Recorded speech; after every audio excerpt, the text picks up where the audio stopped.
Assalamualaikum warahmatullahi wabarakatuh. Selamat pagi, salam sejahtera untuk kita semua. Perkenalkan, nama saya Nurahani dengan NIM E1E01926, jurusan Pendidikan Guru Sekolah Dasar, Fakultas Keguruan dan Ilmu Pendidikan Universitas Mataram. Nah, pada kali ini saya akan membahas tentang ekowisata suku Sambori. Adapun artikel terkait yang saya ambil yaitu pengembangan potensi ekowisata suku Sambori Bima Nusa Tenggara Barat Indonesia yang ditulis oleh Zulharman, Muhammad Nuryoko, dan Ibnu Khaldun. Nah, suku Sambori ini memiliki karakteristik yang berbeda dengan suku lain di Bima, baik dari segi aktivitas kemasyarakatan, ciri alam, maupun budaya masyarakatnya. Faktor inilah yang harus dijadikan nilai jual dalam kegiatan pariwisata di Bima, dan juga pariwisata ini telah menjadi salah satu sektor yang paling banyak berkembang di Indonesia. Selanjutnya, ekowisata ini muncul sebagai salah satu bentuk pariwisata yang berkelanjutan. Ekowisata ini dapat membantu dalam pelestarian budaya, pelestarian lingkungan, dan peningkatan pendapatan masyarakat pada suatu objek wisata. Nah, pengembangan ekowisata masyarakat hutan atau pegunungan seperti Sambori ini dapat meningkatkan kualitas kehidupan masyarakat di bidang ekonomi dan melestarikan cagar alam dan budaya. Nah, dapat disimpulkan bahwa konsep ekowisata merupakan pemanfaatan dan pengelolaan sumber daya pariwisata yang berwawasan lingkungan dengan melibatkan masyarakat lokal sebagai salah satu pelaku pariwisata, dan masyarakat setempat harus mendapat dampak positif dari kegiatan ekowisata ini. Selanjutnya yaitu suku Sambori ini berbatasan dengan suku Renda, Kecamatan Belo, Kabupaten Bima di sebelah barat, dan tutupan hutan Arambola di sebelah timur, dan di sebelah utaranya berbatasan dengan suku Teta sebagai ibu kota Kecamatan Lambitu, dan di sebelah selatannya berbatasan dengan suku Kawuwu, Kabupaten Lenggudu. Nah, menurut Zulharman 2015, kegiatan ekonomi masyarakat di desa Sambori ini meliputi pertukangan, pertanian bawang putih, padi, jagung, kedelai, kopi, alpukat, jeruk besar, kemiri, pinang, dan tanaman obat hidup seperti jahe, kunyit kencur, bangle, lempuyang, serta berternak sapi, ayam, dan kambing.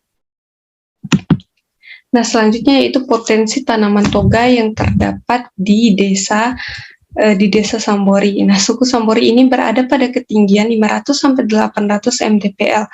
Sambori dan sekitarnya banyak ditumbuhi tanaman obat seperti toga, temulawak, temu mangga, jahe, lengkuas, kencur, bangle, temu giring, temu hitam, kunyit, lempuyang, kumis kucing, jinten, kunyit putih, bidara, padi kuning, padi ketan, delima, ruku-ruku hutan, dan kenanga. Nah, selanjutnya yaitu kajian potensi pengembangan tanaman toga sebagai ekowisata. Yang pertama yaitu tanaman toga di Desa Sambori. Nah, potensi ekowisata tanaman yoga sebagai daya tarik utama merupakan sesuatu yang unik dan berbeda, ditambah dengan berbagai jenis atraksi budaya yang ada di Sambori ternyata menjadi sumber inspirasi dan semangat bagi seluruh komponen daerah untuk mengembangkan sektor pariwisata. Nah, proses produksi dan pemasaran warga Sambori untuk tanaman obat seperti yang disebutkan tadi masih sangat sederhana dan tradisional, yaitu dengan menjualnya dari suku ke suku.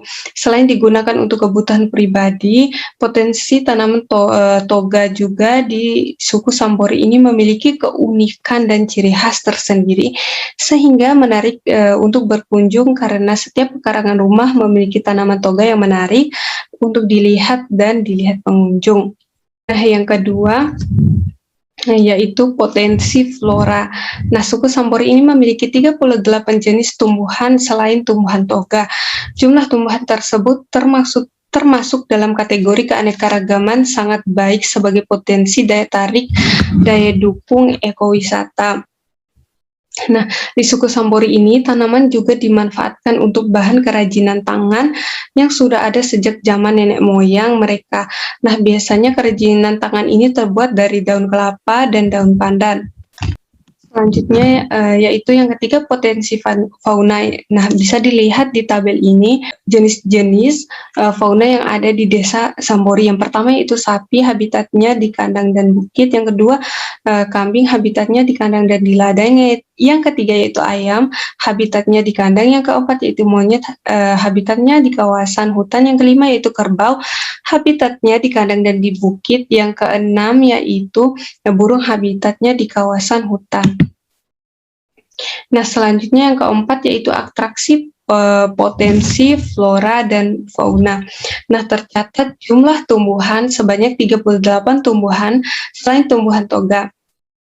Berdasarkan kriteria kualitas keanekaragaman tumbuhan, bahwa jumlah tumbuhan tersebut termasuk dalam kategori kualitas sangat baik, di mana kualitasnya sangat baik yaitu minimal 31 jenis tumbuhan yang tumbuh di kawasan tersebut. Kemudian potensi jumlah faunanya yaitu ada kurang lebih 7 jenis fauna yang ada di kawasan suku Sambori. Nah, berdasarkan kriteria kualitas keanekaragaman fauna suku Sambori termasuk dalam kategori sedang dengan 7 jenis fauna. Flora dan fauna di atas mengkategorikan suku Sambori sebagai suku yang dapat dikembangkan jadi kawasan ekowisata karena memiliki ragam atraksi flora dan fauna yang memenuhi syarat sebagai tempat wisata. Nah, atraksi flora dan fauna melengkapi atraksi utama, yaitu keunikannya yaitu tanaman toga yang menjadi keunikan suku Sambori. Tanaman toga ini menjadi daya tarik yang dominan karena tersebar di wilayah suku yang membedakan dengan suku lain. Yang kelima, yaitu potensi lanskap atau pemandangan. Nah, unsur lanskap menjumbang cukup banyak kawasan tanaman toga suku Sambori yang terdiri dari variasi bentuk tanahnya, ketinggian dan kemiringan tanah, serta estetika panorama alam yang membentuk kombinasi warna yang menarik. Variasi vegetasi baik dari segi struktur maupun komposisi hutan yang masih terbilang alami, berupa iklim mikro yang menjadikan suasana sekitar lebih sejuk dan menambah kenyamanan wisata yang berkunjung. Hal ini sejalan dengan pendapat Mir Sanjari dan kawan-kawan yang menyatakan bahwa unsur terpenting yang menjadi daya tarik suatu destinasi wisata alam adalah kondisi alam, fenomena alam, kondisi flora fauna, serta budaya masyarakat di sekitar. Nah, yang terakhir yaitu yang keenam, strategi pengembangan ekowisata. Strategi pengembangan ekowisata suku Sambori ke depan mencakup potensi sumber daya hayati yang tinggi, baik flora dan fauna, serta panorama alamnya yang masih alami. Nah, potensi yang kita miliki saat ini tentunya sangat prospektif ke depannya untuk segera dikembangkan sebagai situs ekowisata. Nah, ekowisata sebagai konsep pariwisata berkelanjutan yang dalam perencanaan pembangunannya harus melibatkan masyarakat lokal untuk meningkatkan kesejahteraan masyarakat. Nah, sesuatu yang menarik dan layak untuk dikunjungi dan dilihat disebut sebagai daya tarik. Biasanya dikatakan sebagai panorama keindahan alam yang mempesona seperti pegunungan, lembah, ngarai, danau, pantai, matahari terbit dan terbenam, cuaca, udara, dan lain-lain. Selain itu juga berupa budaya ciptaan manusia seperti tari, musik, agama, adat istiadat, upacara, bazar, perayaan hari jadi, perlombaan, atau kegiatan budaya sosial dan olahraga lainnya yang bersifat istimewa, menonjol, dan meriah. Nah, pengembangan objek wisata alam dekat dengan peningkatan produktivitas sumber daya alam dalam rangka pembangunan ekonomi sehingga selalu dihadapkan pada kondisi interaksi berbagai kepentingan yang melibatkan aspek kawasan hutan, pemerintah daerah, aspek kemasyarakatan, dan sektor swasta dalam sistem penataan ruang wilayah. Nah, sekian dari saya.